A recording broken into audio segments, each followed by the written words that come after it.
सभी दोस्तों को नमस्ते। आज आपने हेडिंग देख ली होगी और हम आपको बता रहे हैं कि आपको देश में जो हालात चल रहे हैं उनके बारे में टीवी चैनल के थ्रू खबर मिल रही होगी।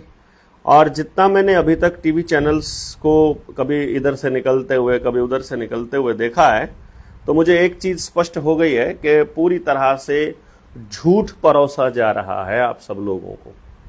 झूठ मतलब इस तरह से झूठ परोसा जा रहा है कि आपको समझ ही नहीं आएगा। जैसे हमने आपको दो बातें बताई थी, इनका टारगेट है ऑर्डर आउट ऑफ केओस। अब ऑर्डर आउट ऑफ केओस लाने के लिए पहले केओस लाना पड़ेगा।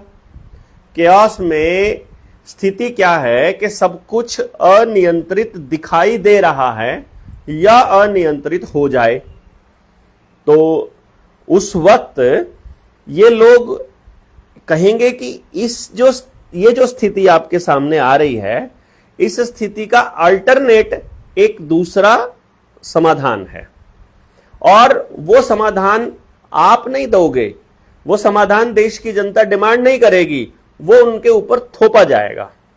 जैसे इन्होंने रिफाइनरीज से लेकर के, खास तौर पे अडानी की रिफाइनरीज से लेकर के और हर शहर के हर मोहल्ले या हर टाउनशिप तक, ग्रुप हाउसिंग सोसाइटीज तक ये गैस की पाइपलाइन लेकर के आना चाहते हैं। अब गैस की पाइपलाइन ले आए और सबको गैस पाइपलाइन के जरिए देना चाहते हैं और सारी की सारी गैस के जो कनेक्शन है वो आधार कार्ड से जोड़ना चाहते हैं।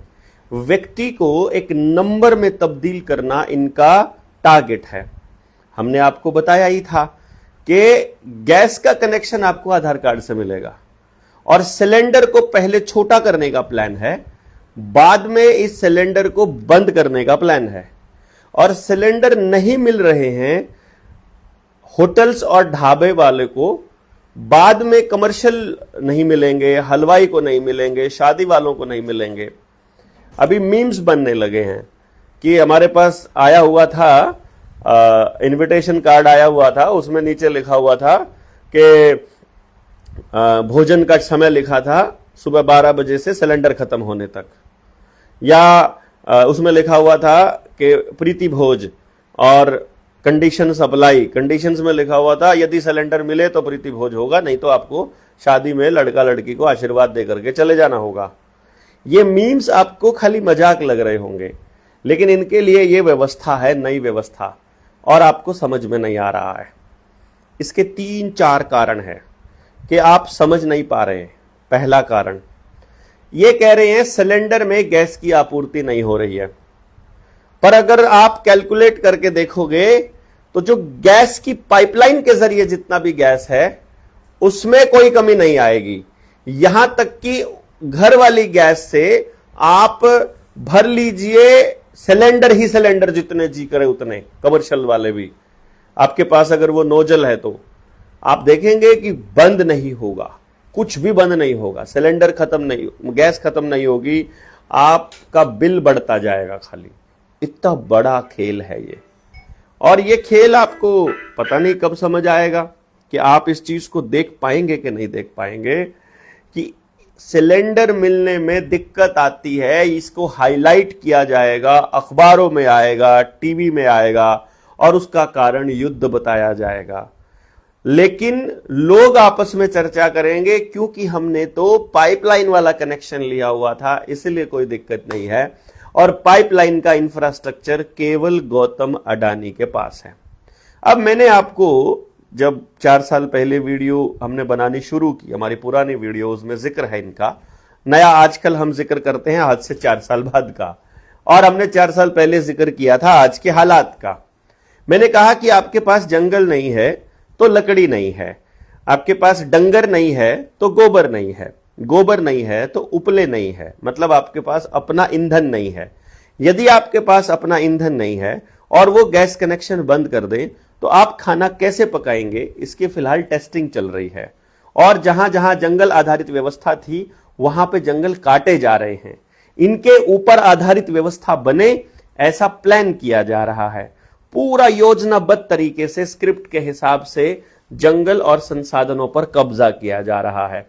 पानी के डैम बना करके पानी पर कब्जा, नदी को काबू करने के लिए उसको पक्का करना, अंडरग्राउंड पानी नीचे ना जाए उसके लिए नदियों को, नहरों को पक्का कर देना, और गांव में पानी, अंडरग्राउंड वाटर नीचे ना जाए इसके हर जगह पक्की कर देना, सड़क बना देना, वहां सीमेंट बिछा देना, रोडे बिछा देना, ईंटें बिछा देना, या सड़क मतलब पार्क के आसपास भी कच्ची जगह ना छोड़ना, उसको भी पक्का करते रहना, और ऐसे घास लगाना जो पानी पीते नहीं है, जो जमीन में पानी जाने नहीं देते हैं।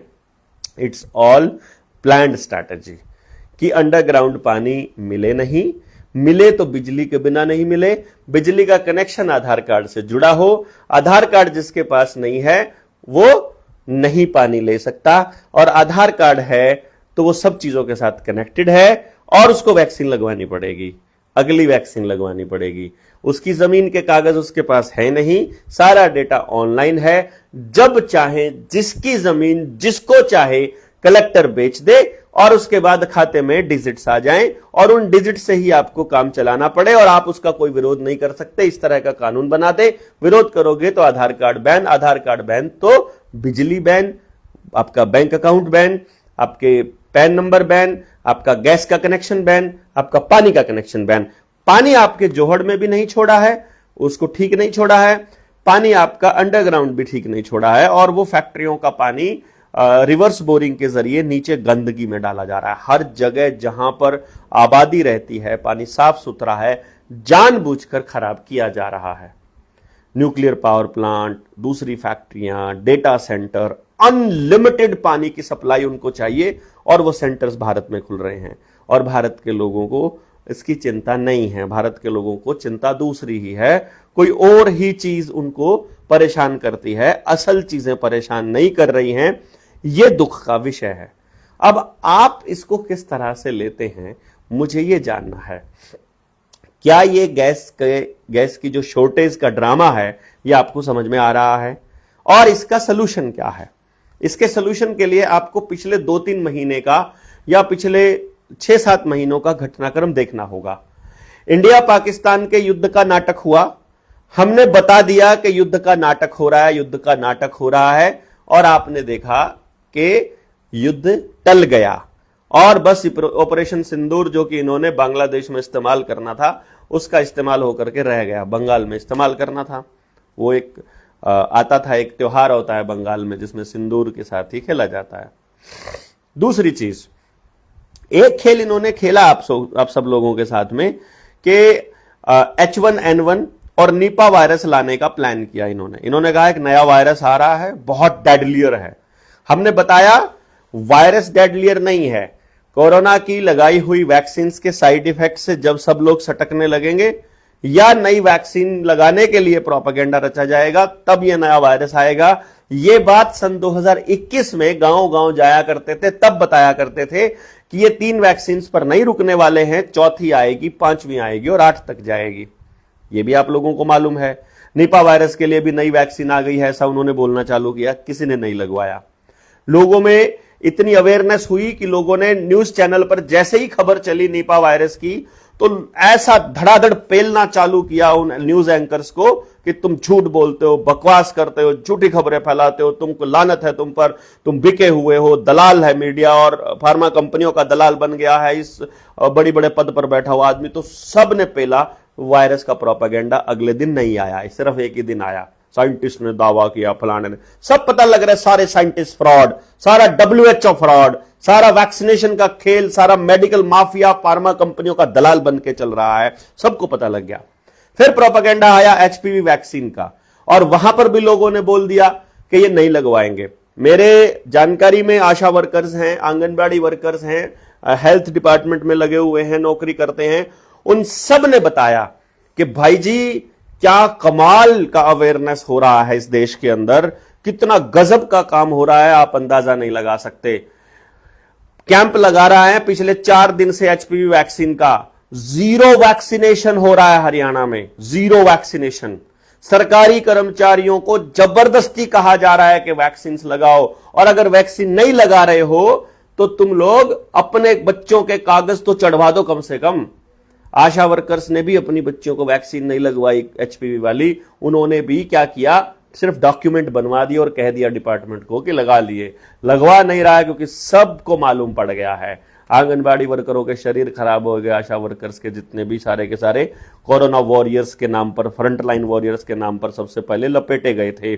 This is the level of awareness कि कोई वैक्सीन नहीं लग रही है। डॉक्टर आ रहे हैं, डीएसपी, एसपी, पुलिस वाले, अधिकारी, फिल्मी ड्रामेबाज, सबने जोर लगा के देख लिया, लेकिन एचपीवी वैक्सीन का प्रोपेगेंडा फेल।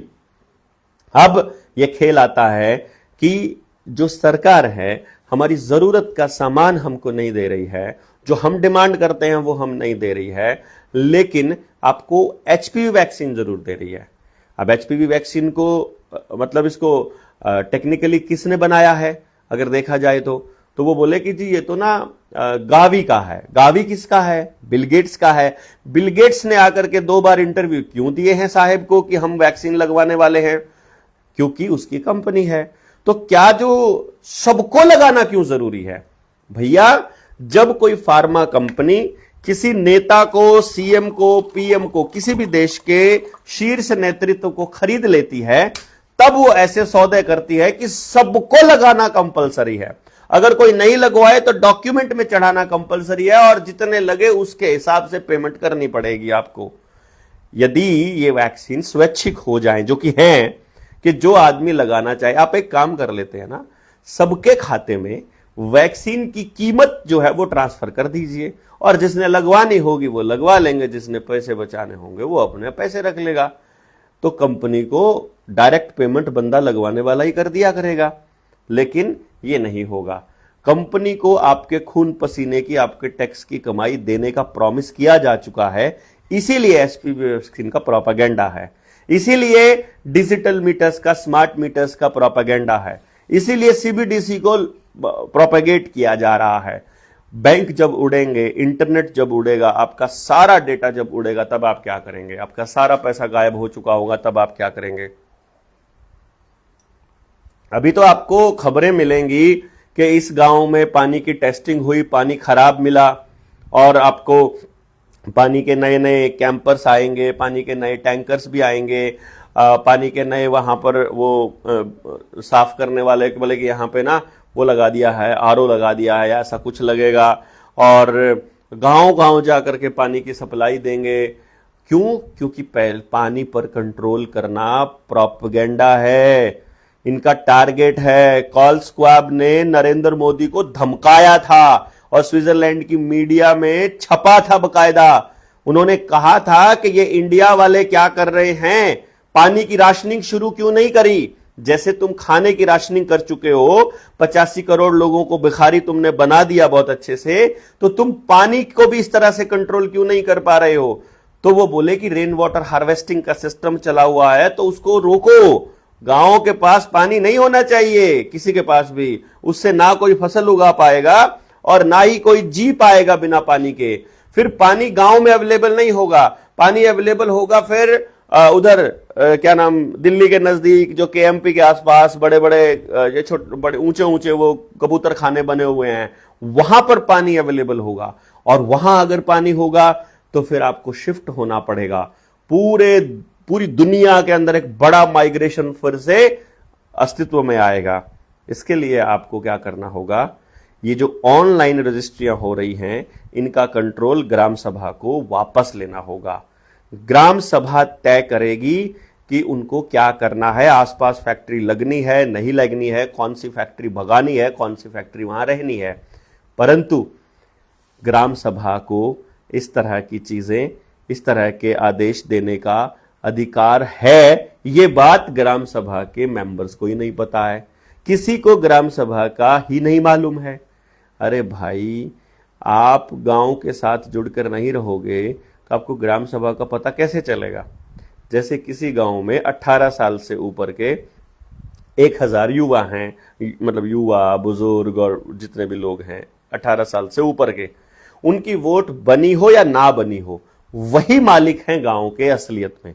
मालिक वो भी हैं जो 18 साल से कम उम्र के हैं, लेकिन चूंकि हम ये मानते हैं कि वयस्क 18 साल से ऊपर का व्यक्ति है, तो 18 साल से ऊपर के लोग फैसले ले सकते हैं।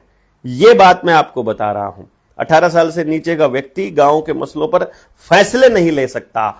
ये उस बात का मतलब है ग्राम सभा का। तो वो जो 18 साल से कम के ज्यादा के लोग हैं, वो ग्राम सभा है। वही लोकसभा को चुनते हैं, वही राज्यसभा को चुनते हैं, वही ग्राम पंचायत को चुनते हैं, जिला पार्षद को और ब्लॉक समिति को। तो जो ये सारे मेंबर्स मैंने अभी नाम लिए हैं, ये सारे ग्राम सभा के रिप्रेजेंटेटिव हैं, यानी ग्राम सभा तय करेगी।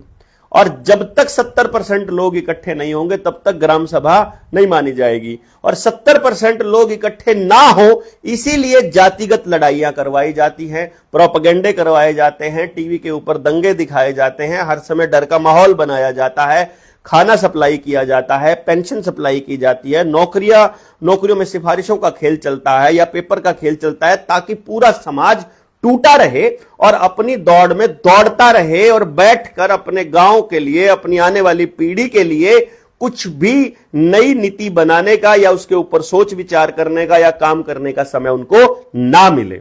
इसीलिए ये सब हो रहा है। और आप लोग में कितने लोग जुड़े हुए हैं, जो भी यहां तक पहुंचे हैं, आप एक बार कमेंट बॉक्स में जरूर लिख के बताइए कि तालकटोरा स्टेडियम में कौन कौन आ रहा है।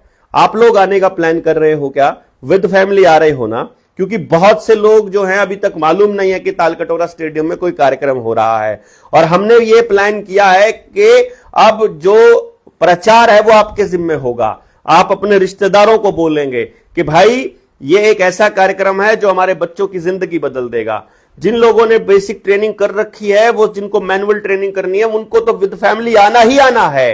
वो सारे लोग तो, क्योंकि अभी हम फाइनल ट्रेनिंग की डेट्स एक तरह से ये समझ लीजिए डिक्लेयर के करीब है। ये 17 अप्रैल के आसपास हम लोग फाइनल ट्रेनिंग, मैनुअल ट्रेनिंग कर रहे हैं अपनी एजुकेशन की। तो तालकटोरा स्टेडियम में आपका पहुंचना अनिवार्य है। केवल जो लोग तालकटोरा स्टेडियम में पहुंचेंगे बेसिक ट्रेनिंग किए हुए, मैनुअल ट्रेनिंग में, तो वो जाएंगे ही।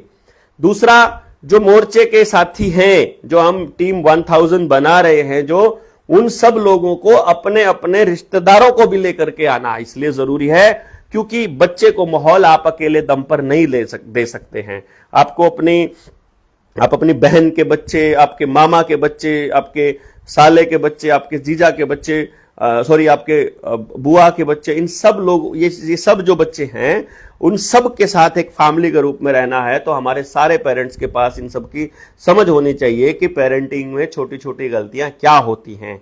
आज जो बच्चों के हालात हैं, उनको देख करके ऐसा लगता है कि जब ये बच्चे बड़े होंगे, या तो ये कोई समझौतावादी बच्चा होगा या फिर ये अपने आप को अपराधी मानता रहेगा, इस तरह का बच्चा होगा। इसलिए बहुत जरूरी हो गया है हमें अपने गांव पर काम करना।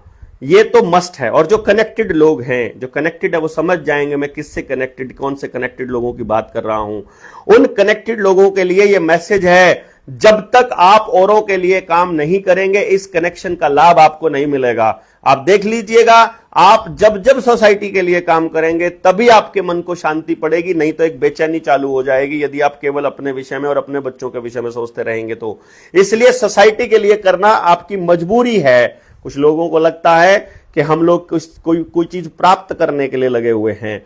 भाई मैं आपको बता दूं, ये कुदरत ने हम लोगों को चुना है कि जो लोग कनेक्ट हो गए हैं वो लोग घर पर बैठ ही नहीं सकते। उनका जीवन नरक के जैसा हो जाएगा अगर वो घर पे बैठे तो, और उनका जीवन स्वर्ग से भी ऊपर रहेगा यदि वो समाज के लिए काम करेंगे। तो हमें करना ही पड़ेगा। आपके पास फंड्स नहीं है तो बिना फंड्स के निकलना पड़ेगा, लोगों से बात करनी पड़ेगी, जगाना पड़ेगा।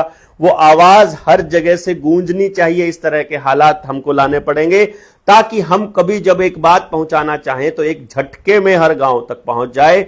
वो सिचुएशन आपको लानी पड़ेगी। तो आप में से कितने लोग आ रहे हैं तालकटोरा स्टेडियम 23 मार्च को शहीदी दिवस पर? नेताजी सुभाष चंद्र बोस कहा करते थे कि हमने तुमको आजाद कर दिया था 1943 में ही। और भगत सिंह, राजगुरु, सुखदेव कहा करते थे कि पूंजीवाद ये इस देश से खत्म होना चाहिए। मतलब शिक्षा, स्वास्थ्य, न्याय, राजनीति, खेती और धर्म यानी पूंजी आधारित नहीं होना चाहिए। अदरवाइज जिनके पास पैसा होगा केवल वही लोग पूरे समाज को नियंत्रित करने का काम करना चालू कर देंगे। आप सब लोग ये देखिएगा कि रोटी बेटी माटी का जो सम्मान है, जो खेत खेड़ा खाप की जो व्यवस्था है, वो गांव को चाहिए कि नहीं चाहिए। जल जंगल जमीन और जानवर का अधिकार गांव के पास होना चाहिए, ग्राम सभा के पास। यदि वो नहीं हुआ तो बहुत बड़ी गड़बड़ हो जाएगी। आप हमें बताइए, आपको क्या लगता है कि क्या हम सही रास्ते पर हैं? और नए लोग जो जुड़ना चाहते हैं उन लोगों के लिए भी ये खबर है कि तालकटोरा स्टेडियम में आप अपने मैक्सिमम लोगों के साथ आइएगा। वहां से एक नए अध्याय की हम लोग शुरुआत करेंगे। 23 मार्च 2026 तालकटोरा स्टेडियम, सुबह 10 बजे से हमारी यात्रा शुरू होगी। और आप सारे के सारे लोग जितने भी कमेंट्स आप कर रहे हो, आप कमेंट ये भी कीजिए कि आपको अपने बच्चों से रिलेटेड क्या क्या इश्यूज आ रहे हैं, क्या दिक्कतें आ रही हैं। कोई अगर स्पेशल दिक्कत है उसको भी आप लिखिए, ताकि हम कमेंट में पढ़ करके और फिर उस पॉइंट को नोट करके हम तालकटोरा स्टेडियम में उसको बोल सके। आप अपना लिख करके लाइएगा अपने कागज के ऊपर, अपने बच्चों को लेकर के, उनके करियर को लेकर जो भी समस्याएं आ रही है एक पेपर पर लिखिएगा। अपना नाम लिखिए, आप कहां से हैं वो लिखिए, बच्चे की कितनी उम्र है वो लिखिए, क्या दिक्कत आ रही है वो लिखिए, और फिर उसके बाद अपनी बात लिखिए। अपनी बात जब आप लिखेंगे तो वो बातें जितनी जल्दी हम तक पहुंच जाएगी, हम उतनी जल्दी ही उनके ऊपर बात कर सकते हैं। हम लाइव भी आ सकते हैं, डेली लाइव आ सकते हैं, तीसरे दिन लाइव आ सकते हैं, लेकिन वो ग्रेस बनी रहनी चाहिए।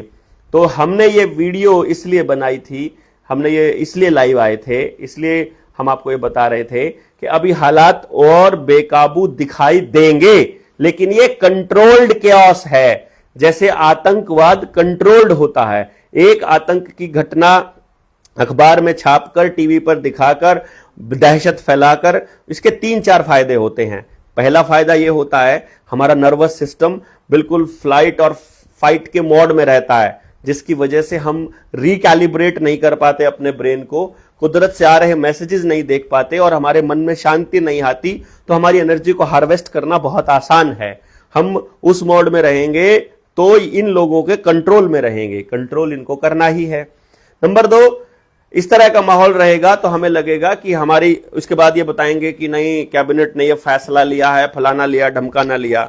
अरे कैबिनेट के फैसले इतने इंपॉर्टेंट अगर हैं तो भैया विदेश नीति के ऊपर कैबिनेट के फैसले लेना बंद क्यों किया? इजराइल जाने से पहले, इजराइल और ईरान का युद्ध शुरू हुआ, नौटंकी जो शुरू हुई युद्ध की, उससे एक दिन पहले नरेंद्र मोदी वहां गया था और उससे पहले एक नियम में संशोधन करके गया था कि विदेश नीतियों पर कहीं साइन करना होगा, संधियों पर, तो उसके लिए कैबिनेट की मंजूरी जरूरी नहीं है। यानी पारदर्शिता खत्म, जवाबदेही खत्म, और एक आदमी के पास निर्णय लेने का अधिकार हो गया। मेरी तरफ से वो निर्णय कैसे ले सकता है, और जिन लोगों को नहीं पसंद है युद्ध के अंदर भागीदारी करना, वो कैसे ले सकता है? वो इजराइल को हमारा बाप कैसे बता सकता है? वो ये कह रहा है India is Motherland and Israel is fatherland. अपना बाप तुम्हारा बाप होगा, उनका बाप होगा बोलने वाले का, हमारा बाप थोड़ी ना है इजराइल। और अपने बाप के पास अगर जाकर के कुछ भी बकवास करता है तो उसमें हमारी जवाबदेही कैसे है? हमारे बिहाफ पर नहीं गया है, नियम हमसे पूछे बिना बदला है, हमारा प्रतिनिधि हमसे पूछे बिना नियम बदलेगा। ये दगाबाजी है लोकतंत्र में, देश के लोगों के साथ धोखा है, और देश के साथ हो रहे धोखे को बताना पड़ेगा आप सबको। आप बताइए, क्या कम से कम कैबिनेट से तो बात करनी आवश्यक थी?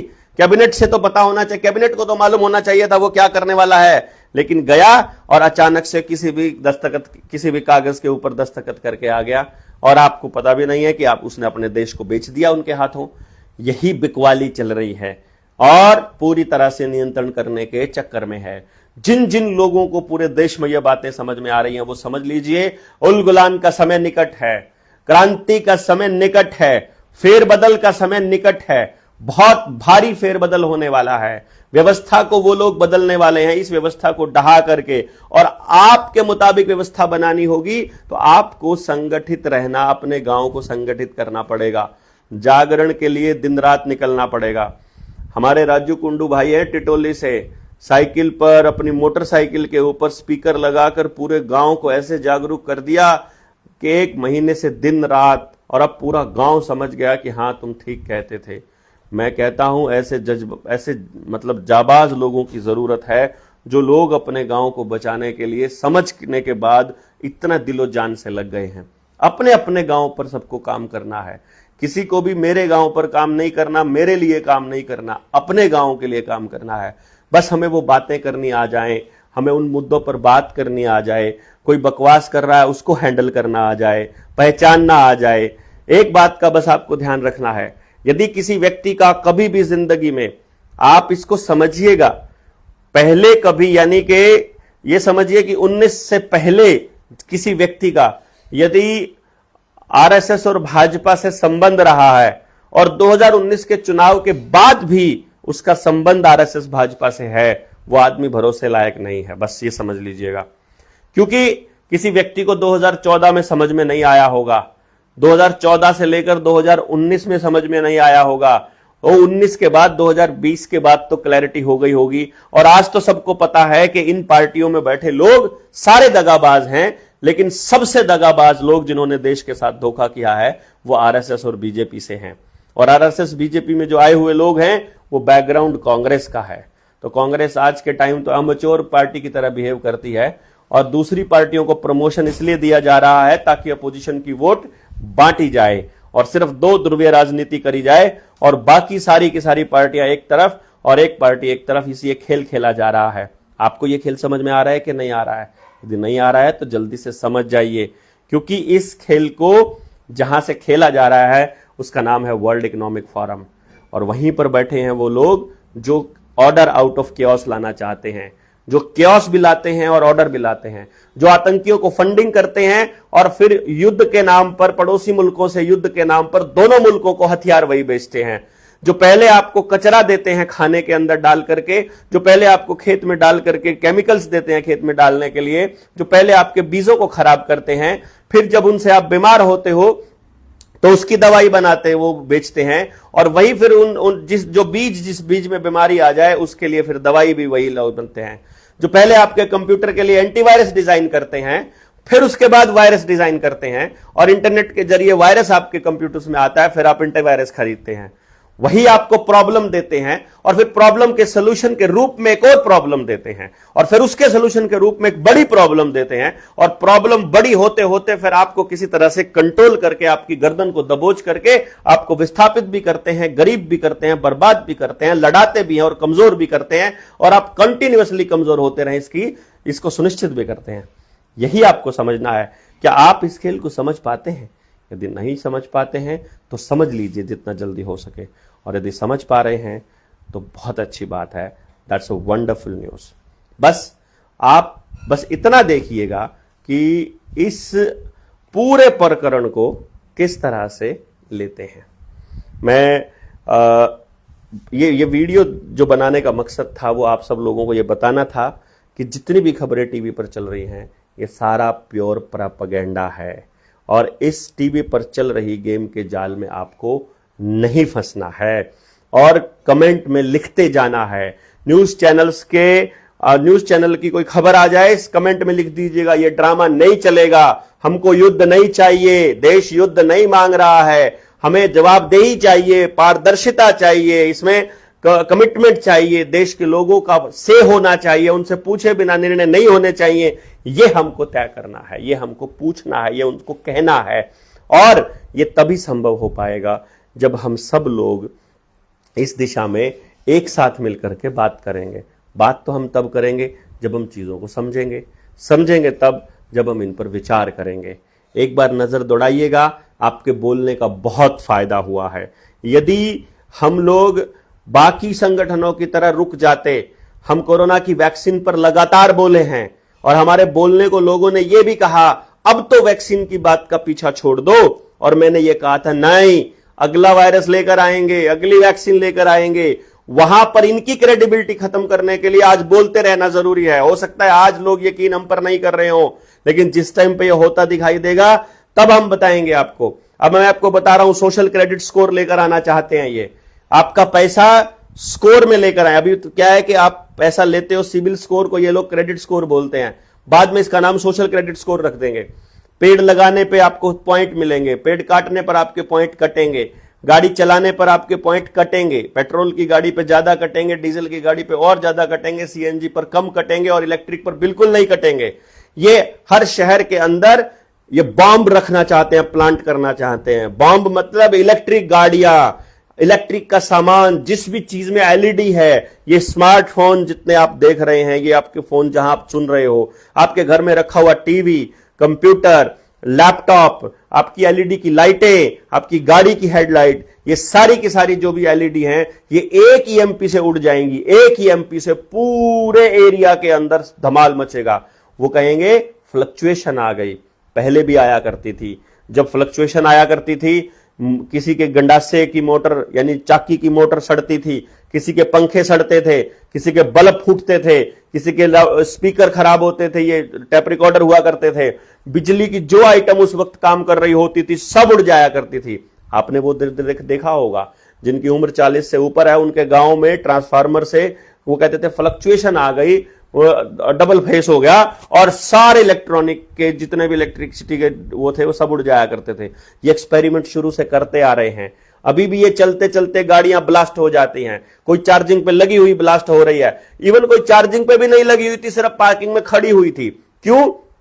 क्योंकि उनके मुताबिक क्या कहते हैं वो लोग कि भाई इस टाइम पे तो लगभग सारी गाड़ियां चार्जिंग पे होती है, तो टाइम देख करके कोई भी गाड़ी उड़ा देते हैं। आप सोच कर देखो, मैं कई बार जो बोलता हूं आपको लगता है ये हाइपोथेटिकल है, बिना मतलब की बात है, इसके कोई आधार नहीं है, पर सोचिए आपका कंप्यूटर, आपका मोबाइल हीट करता है फॉर एग्जांपल, और आप उसको मेल कर देते हो कंपनी को कि मेरा ये बिल है, इतने टाइम हो गया है, मेरे ये जो मोबाइल है ये हीट करता है, तो वो आपके पास लिंक भेजेंगे कि आप अपडेट कर लो अपने फोन को।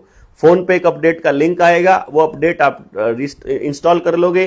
किसी मिस्त्री के पास लेकर नहीं गए, कोई सामान बदला नहीं, केवल आपके मोबाइल की फंक्शनिंग को उन्होंने थोड़ा चेंज किया, प्रोग्रामिंग को चेंज किया, और अब मोबाइल हीट होना बंद हो गया।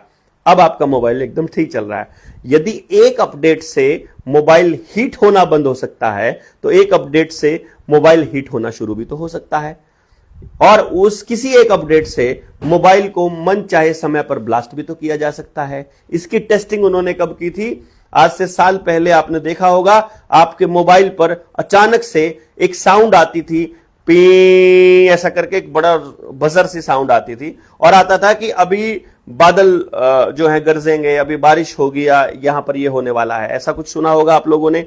और जब आपने ये सुना था, उस वक्त आप मोबाइल पर क्लिक करते थे तो आपका मोबाइल का स्क्रीन हैंग हो जाता था, उनके कंट्रोल में चला जाता था टोटली। यानी आपकी मर्जी नहीं थी मोबाइल का चलाना।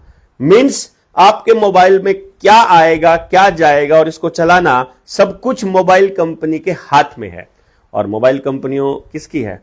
वही मतलब ब्लैक रॉक का सारा पार्टनरशिप है, तो रॉथस्चाइल्ड, रॉकफेलर और वर्ल्ड इकोनॉमिक फोरम। तो इसका मतलब यह हुआ वो जब चाहे मोबाइल ब्लास्ट कर सकते हैं, जब चाहे इलेक्ट्रॉनिक की आइटम्स जहां भी इंटरनेट है, खासतौर पर इलेक्ट्रिक व्हीकल्स, जब चाहे ब्लास्ट कर सकते हैं। It's all A plan. तो आप सोचिएगा कि पानी टोटल कंट्रोल पाइप के जरिए उनका, लाइट टोटल कंट्रोल पाइप के जरिए, तारों के जरिए उनके पास, और गैस कनेक्शन उनके पास। आपके पास ना चूल्हा है, वो है ना गोसे हैं, ना डंगर हैं, ना जंगल हैं। तो गांव को अपने जंगल की जमीन पर कब्जा करने के लिए फिर से लठ उठाने पड़ेंगे, क्योंकि ये कहते हैं हमने ऑनलाइन रजिस्ट्री सरकार के नाम पे कर लिया, अब कब्जा सरकार का है। कब्जा वापस गांव को लेकर के वहां जंगल के लिए जगह छोड़ देनी चाहिए कि इतने एरिया में तो हम अपने आने वाले समय में डंगरों की जरूरत पड़ेगी, आपको बहुत जरूरत पड़ेगी। बाजार से सिर्फ कचरा मिलेगा, अदरवाइज कुछ नहीं मिलेगा काम की चीज। आपकी मर्जी है, आप क्या चाहते हैं, आप क्या देखते हैं। आपको बात समझ में आ रही है तो अपने अपने गांव में बात चालू कीजिए। बात करेंगे तो बात दूर तक जाएगी। यदि आपने बात ही नहीं की तो लोगों को लेट पता चलेगा। आज बोलेंगे आपको पागल, आज बोलेंगे आपको कि इसका दिमाग सटक गया है, लेकिन जब उन लोगों के पास कोई ऑप्शन नहीं होगा तो वो ढूंढेंगे जनता सरकार मोर्चा के लोगों को। और जनता सरकार मोर्चा के ऐसे साथी जो इस वाइब्रेशन के हैं, जो इस फ्रीक्वेंसी के हैं कि अपने गांव को बचाना चाहते हैं, वो पहुंच रहे हैं 23 मार्च 2026 को तालकटोरा स्टेडियम में। मैं गुजारिश करूंगा आप सबसे कि आप सब लोग अपने लोगों को जगाइए और जितनी ज्यादा संख्या में हो सके पहुंचिए। आपका इंतजार रहेगा। और आपके सवालों के जवाब अगले लाइव में आकर के दूंगा। जो भी आपने सवाल पूछे हुए हैं, आप एक बार इनकलाब जिंदाबाद लिखिए, शहीदों को नमन कीजिए और अपने देश के लिए मर मिटने वाले लोगों के सपनों का भारत बनाने का संकल्प लीजिए। और 23 मार्च के लिए लोगों को कॉल करना चालू कीजिए। बताइए यहाँ कितने लोग आप लोग आ रहे हो, परिवार के साथ आ रहे हो और दोस्तों के साथ आ रहे हो या अकेले आ रहे हो। बहुत बहुत धन्यवाद आपका। जय हिंद, जय भारत, जय जोहार। आप सब लोग पहुंचिए।